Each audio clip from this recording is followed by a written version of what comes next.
Yes. Today, welcome to another day. We are with Pastor Dele again here from London. And you touched on something, raising children in a foreign culture, that you should not forget your root and your origin. The first time I heard that, and I thought it was strange, was from Youngie Show. Really? He was saying something like that. Okay. So, from your experience and as a lawyer and meeting different people, why do you think this is important? I've seen a lot of lives being destroyed in England, where I came from. Many parents... Yeah, don't they say the majority of people, or a large percentage of people in prison, they are black youth? Of course, yes, they dominate the prison. Even though they are a minority group? They are minority, but they are the majority. Because why? Because there is a way. For example, as an African, there is a way we behave. We don't believe in evil association. We don't believe in doing anything criminal. We believe that good name is better than riches and silver and gold. We don't want to be a black sheep in the family.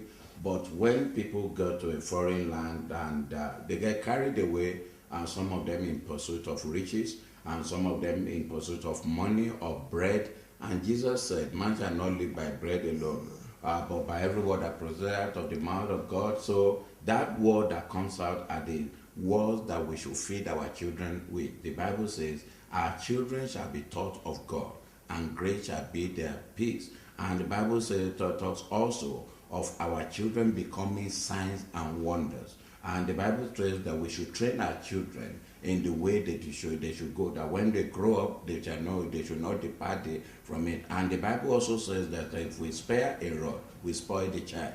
So as a family lawyer, I've seen a lot of young children having criminal records, having been on police database. And last week, a child from a 16-year-old boy was killed by black on black crime.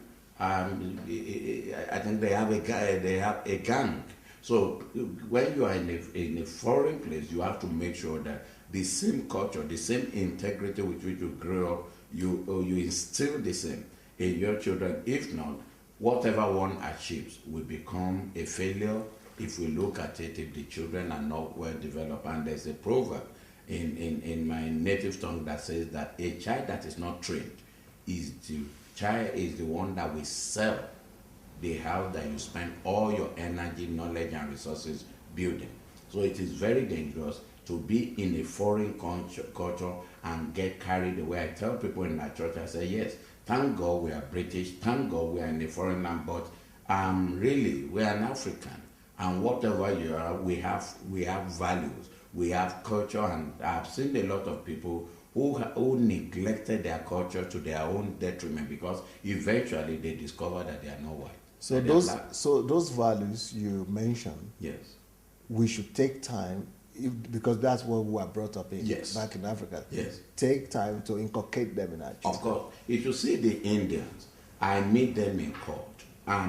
They are within the family. I meet them at restaurants. They are at the university. They stuck together. And they also even understood their native tongues, despite the fact that they were born in England. So, but if you get to everywhere, in most governmental departments and banks and financial institutions, it's full of Indians. Why? Because they train their children, and most of their parents may not be educated, but all their children are graduates. And why? Because they have a culture, and they control who they relate with and who they marry and things like that. Yes, anyone can marry anybody from anywhere, but you see, the thing is that if that is going to alienate you from your root, and then without a corresponding benefit, then it's disadvantageous. If you look at the Chinese people too, they are the same. But it's only, and I said this to Achim, it's only Africans that want to become, change their accent. And I was saying this before we closed. I saw a man with marks, a Nigerian with a marks at a place where I went to do a legal training for as a lawyer. And I saw him, he was the security man, so I greeted him in our native language. And he started saying, what? I said, Baba. your mark betrays you. I should be the one trying to hide, not you. So what did he say? He said he was sorry. Well, that is a great wisdom there, and we are definitely going to continue this talk because it affects a lot of people. Okay. So tomorrow we'll continue the talk with Pastor Dele. Thank you.